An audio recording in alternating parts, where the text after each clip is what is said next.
Okay, so now we're going to talk about the Rainbow Covenant. Okay. Most High, we thank you for this day, for your blessings, your grace, your mercy. We thank you for the endurance in our hearts that you've given us. We thank you for all it is that you're teaching us, how you are building us up, how you are making us stronger. We look at every trial of life as an endurance test to make us more fit for whatever it is that you would have us to do.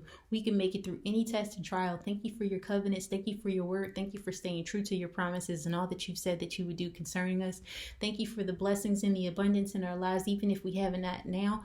Not yet, we will speak those things that are not as though they were until we will see it come to pass by the faith that you have placed in our hearts to do.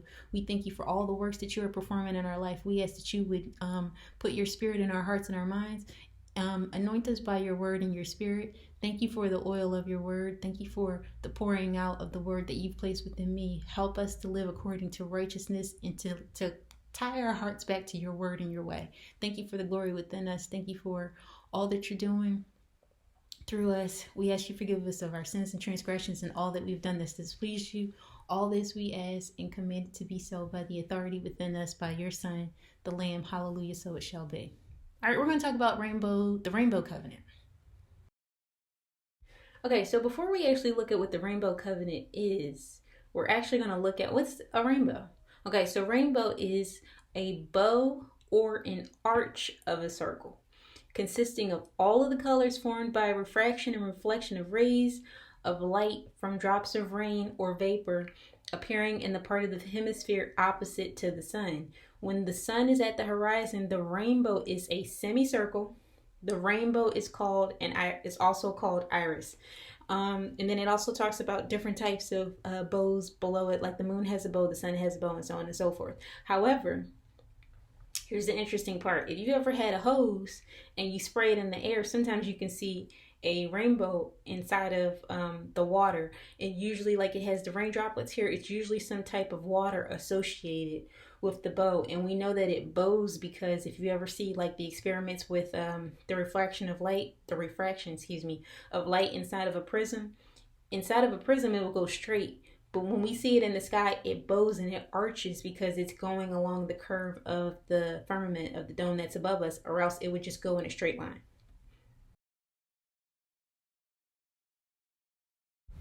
Okay, we're going to read this again. Kebra 9 concerning the covenant of Noah. We're just going to skip down here. And the Most High said unto him, I will make a covenant with thee, and thou shalt tell thy children, they shall not eat the beast that hath died of itself, or hath been torn by wild beasts, and they shall not cultivate harlotry against the law. And I, on my part, so his part of the covenant, I will not destroy the earth a second time with the flood, and that I will give unto thy children winter and summer, seed time and harvest, autumn and spring. Pseudo-Philo 3:10, and the Most High said, this is the covenant that I have established between me and you. And it will happen that when I cover the heaven with clouds, my bow will appear in the cloud, and it will be a memorial of the covenant between me and you and all those inhabiting the earth. Jubilees 6:15 through 18. And he gave to Noah and his sons a sign that there should not again be a flood on the earth. And he set his bow in the cloud for a sign, for an eternal covenant, that there should not again be a flood on the earth, to destroy it all the days of the earth. For this reason it is ordained and written on the heavenly tablets, that they should celebrate the Feast of Weeks in this month once a year, to renew the covenant every year. This whole festival was celebrated in heaven from the day of creation to the days of Noah, 26 jubilees and 5 weeks of years. And Noah and his sons observed it for 7 jubilees and 1 week of years to the day of Noah's death. And from the day of Noah's death, his sons did away with it until the days of Abraham, and they ate blood. And we had the conversation about eating blood and those types of things and how that's a no-no, which are things that they learned from the Nephilim. But he's establishing this feast day, which is the Feast of Weeks. So the Feast of Weeks is the remembrance of the covenant of the rainbow, that he will not destroy the earth again with the flood waters all at once, right? We know there's still floods, but that with the flood waters. Genesis 9:8 through 17. And the Most High spoke with Noah and to his sons with him, saying, behold, I establish my covenant with you and with your children after you, and with every living thing which is with you, of fowl, of cattle, and of every beast of the field that is with you, of all going forth from the ark, from every animal of the earth. And I will establish my covenant with you, and all flesh shall not again be consumed by the water of a deluge, nor shall there be any deluge to destroy the earth. And the Most High said, this is the sign of the covenant which I appoint or give between my word and between you and between every living soul that is with you unto perpetual generations. I have set my bow in the cloud, and it shall be for a sign of a covenant between my word and between the earth. And it shall be, when the clouding I becloud the earth, the bow shall be seen in the cloud. And I will remember the covenant which is between my word and between you, and between every living soul of all flesh. And there shall not again be of the waters of the deluge to destroy all flesh. And the bow shall be in the cloud, and I will look upon it and remember the everlasting covenant between the word of the Most High and between every living soul, of all the flesh that is upon the earth. And the Most High said, this is the sign of the covenant which I have established between my word and between all flesh that is upon the earth. Okay? So, the covenant is between the word and the people of earth and all the inhabitants therein. And we're going to keep going. All right, Jubilees 6:11 through 14. And on this account he spake to thee that thou shouldest make a covenant with the children of Israel in this month upon the mountain with an oath, that thou shouldest sprinkle the blood upon them because of all of the words of the covenant which the Most High made with them forever. This testimony is written concerning you, that you should observe it continually, so that you should not eat on any day any blood of beasts or birds or cattle during all the days of the earth. And the man who eats blood of the beasts or of cattle or of the birds during all the days of the earth, he and his seed shall be rooted out of the land. And do thou command the children of Israel to eat no blood, so that their names and their seed may be before the Most High our Eloi continually. And for this law there is no limit of days, for it is forever. They shall observe it throughout their generations, so that they may continue supplicating on your behalf with the blood the blood before the altar. Every day, and at that time in the morning and the evening, they shall seek forgiveness on your behalf perpetually before the Most High, that they may keep it and not be rooted out. These are part of the terms of the covenant. Don't eat food with blood in it. That's for everybody. That's not just for the children of the covenant. That's not just for the children of Israel. That's not just for the children of Abraham, because he made the covenant between his word and all the inhabitants on earth. His word and man pretty much is who has to keep it up. The covenant is, I'm not going to flood everything anymore. But the duty of man, because man has the authority to rule, the duty of man is, don't eat food with blood in it. So we expect him to keep his end of the covenant, but man doesn't keep the part that he's supposed to keep. Don't eat the food with the blood in it. Then also, we are also commanded to keep this feast every year, continually, forever, meaning that there is no limit of days. It doesn't stop. It's not done away with. It keeps on going forever. And it's so that we aren't rooted out of the land, which we know eventually does happen. All right, let's keep going. Jubilees 6:19 through 22. But Abraham observed it, and Isaac and Jacob and his sons observed it up to thy days. And in thy days the children of Israel forgot it until ye separated it anew on this mountain. And do thou command the children of Israel to observe this festival in all their generations for a commandment unto them. One day in the year in this month they shall celebrate the festivals, for it is the feast of weeks and the feast of first fruits. This is twofold and of double nature, according to what is written and engraven concerning it. Celebrate it, for I have written in the book of the first law, in that which I have written for thee, that thou shouldest celebrate it in its season, one day in the year. And I explained to thee its sacrifices, that the children of Israel should remember and should celebrate it throughout their generations this month, one day every year. That's the Feast of Weeks, the Feast of First Fruits. It's a twofold thing. Remember what Noah's doing.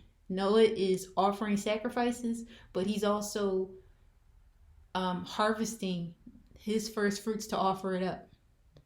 All right, let's keep going. Okay, Jubilee 6:23 through 26. And on the new moon of the first month, and on the new moon of the fourth month, and on the new moon of the seventh month, and on the new moon of the 10th month are days of remembrance, and the days of the seasons in 4 divisions of the year. These are written and ordained as a testimony forever. And Noah ordained them for himself as feasts for generations forever, so that they have become thereby a memorial unto him.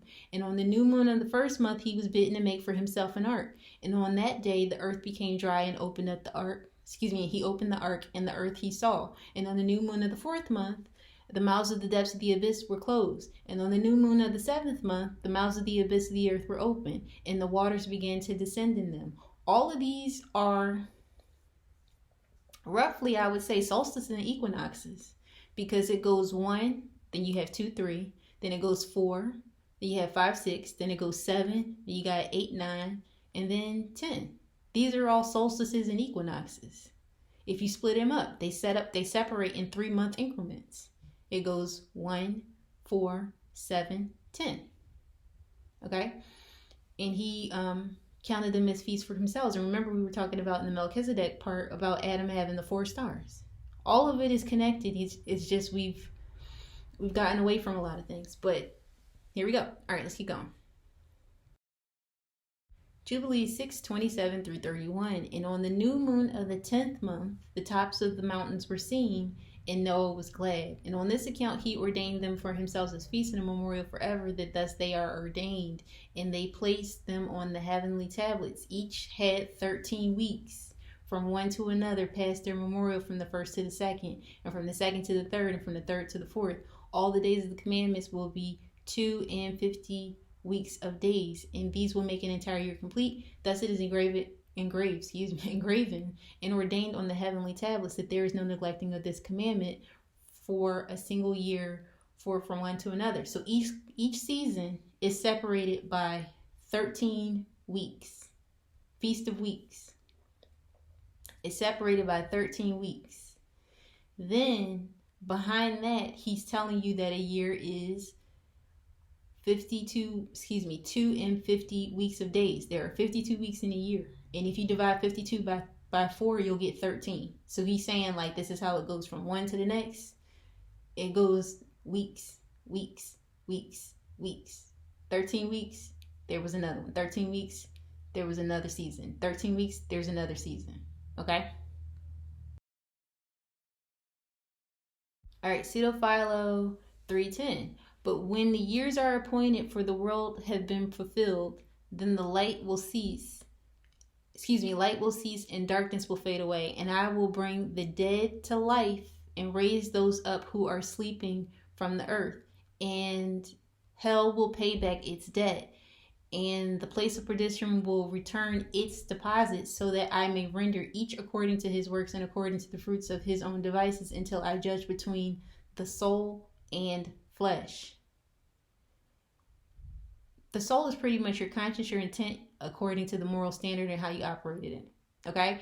And the world will cease, and death will be abolished, and hell will shut its mouth, and the earth will not be without progeny or sterile for those inhabiting it.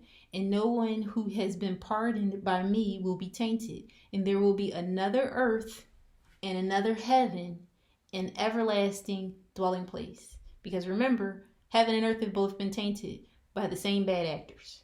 Okay? And then those who decide to partner with them. All right, we're going to keep reading. Revelation 20:11 through 15. And I saw a great white throne, and him that sat on it, from whose face the earth and heaven fled away, and there was found no place for them. And I saw the dead, small and great, stand before Eloi, and the books were open, and another book was open, which was the book of life. And the dead were judged out of these things which were written in the books according to their works. And the sea gave up the dead which were in it, and death and hell delivered up the dead which were in them. And they were judged every man according to their works. And death and hell were cast into the lake of fire. And this is the second death. And whosoever was not found written in the book of life was cast into the lake of fire. 2 Enoch 51, 1 through 3. And in those days shall the earth also give back which it has entrusted to it. And Sheol, the grave, also give back that which it has received. And hell shall give back that which it owes. For in those days the elect one shall rise, and he shall choose the righteous and holy from among them. For the day has drawn near that they should be saved. And in those days the elect one shall sit on his throne, and all the secrets of wisdom and counsel shall pour from his mouth. For the Most High spirits have given them to him as he has glorified him. All right, we're going to keep going. Okay, Genesis 5:29. And he called his name Noah, saying, this same shall comfort us concerning our work and toil of our hands because of the ground which the Most High hath cursed. And then Joshua 4:14. And Methuselah called his name Noah, saying the earth was in his days at rest and free from corruption. And Lamech his father called his name Menachem, saying this one shall comfort us in our works and our miserable toil in the earth which the Most High had cursed. So Menachem means comforter. And Noah means rest. So he should have comfort and rest. And he deserves it after what he's been through. But we're going to look at this just a little bit closer as we keep going. Okay, so we're going to look at the three sons of Noah just fairly quickly. So right here in Jasher 5:17, talks about Noah's wife Naamah. So she has Japheth, and his name means enlarge. For he says, the Most High has enlarged me in the earth. And then she has another son, his name is Shem, and it says the Most High has made me a remnant to raise up seed in the earth. And then she has a third son, which I've read enough scripture to know when people take things out of scripture. She has a third son named Ham or Ham, which they're saying his name just means hot. But if we're looking at the etymology of his name in the Old English dictionary, his name, as you see right here in the Strong's Exhaustive Concordance, where it says Ham, Cham, Kham, his name means calm, and it means the same as king or the title of a sovereign. So you have one child that's name means enlarged, another child or extend, another child's name means remnant, or his name means the name, and then you have another child whose name means king or the sovereign. Okay, and we're going to put that all together. Okay, so we're going to put all of these names together to kind of understand the gravity of this rainbow covenant. So Noah's name again means comfort and rest. Japheth's name means to enlarge or extender. Shem's name means the name, remnant. And then Ham's name means king. So it's like the Most High has given me comfort and rest by allowing me to enlarge and extend the name of my remnant as like the kings of the earth. Because remember, Noah is a Melchizedek. He is the Melchizedek of his time until such a time where he passes it on to his remnant, which is Shem. Okay, so I figured it would be easier to look at this. So these are the terms of the covenant, okay? So this is the Most High side. This is Yah's side of the covenant. So he said he will not flood the entire earth at once. It doesn't mean that there weren't sections and segments that could be flooded. If he floods the third of the earth, if he floods 3/4 of the earth, that's still not flooding the entire earth, okay? He says that there will be seed time and harvest. So we're still going to have time to harvest, and we're still going to have an opportunity to plant. He said there will be cold and heat, so we're still going to have the seasons. We're still going to have day and night, regardless of what comes our way and what we see happening. He's still going to give us day and night. He also says that there will be a retribution, right? If you kill your neighbor or kill your brother or those types of things, there's a retribution for that. And then he says he will judge man by famine or by the sword or by fire or by death. Then he also says there's going to be earthquakes, especially if man's not doing what he's supposed to do. And then he said they will be scattered to uninhabited places. These are the terms of the contract. These are the terms of service, right? If he's going to fulfill his part, you have to do what you're supposed to do, or else you can enact any of these adverse effects in the covenant. Okay? All right, let's keep going. Okay, same covenant, man side. Okay? So, what you're supposed to do is be fruitful and multiply and replenish the earth and subdue it, which is the same covenant that was already given to Adam and Eve that they were supposed to do. Those were the instructions, right? Then he also said, spread abroad, become many, and fill the earth, and be strong upon it, and have dominion, because we were given dominion. Then he says, abstain from shedding the blood of men. Keep yourselves pure from murder. Punish those that commit such a thing. And then he says with the dietary law, he's saying eat the herbs. And then the dietary law is you can eat of every clean animal. And then he says do not eat the meat with the blood in it, and do not drink blood. That's the mandate. It doesn't say anything about not offering him sacrifices of clean animals at this time. It says don't eat stuff with blood in it and don't drink it. People mistake it for there's no such thing as sacrificial law. There never was. That's not the same thing. He's saying don't eat it and don't drink it. Do not consume it is what he's saying. But keep yourself pure from shedding innocent blood. Keep yourself pure from murder. For the most part, eat the herbs of the ground because they're for your health and for your benefit. But if you choose to eat meat, there's a dietary section of animals that are permissible. Okay?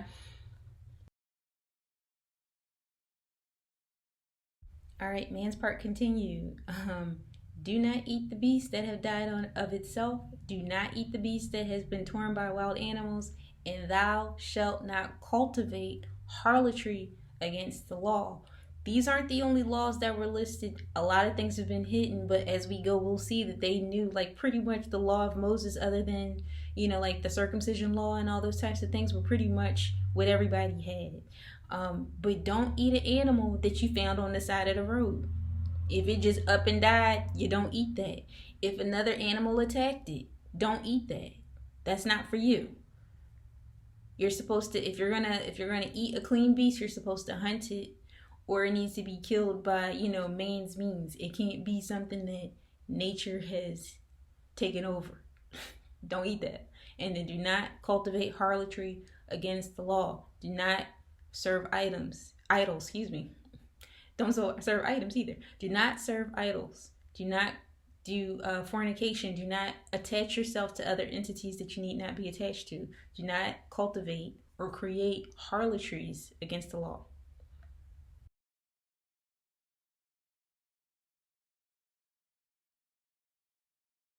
And we'll close it out with this Proverbs 6:16 through 19. These 6 things doth the Most High hate, yea, 7, that are an abomination to him.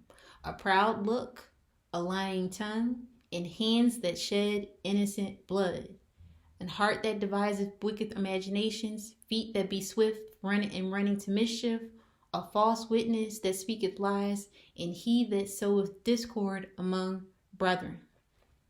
Then Isaiah 6:8, for I, the Most High, love justice. I hate robbery and wrongdoing. In my faithfulness, I will reward my people and make an everlasting covenant with them. Okay? And remember, like I said, Noah is still fulfilling the sacraments of the rite of the priesthood that he is in. He's a priest king. He's offering the sacrifices for everybody. That's the thing to think about. If he's not a priest, how is he offering the sacrifices for the whole earth? How is he able to do that? Because at his time, Noah is a Melchizedek. He is able to do that. And he is taught, like we saw in the Spirits of Disease, he was taught the medicines of the earth in order to heal the people.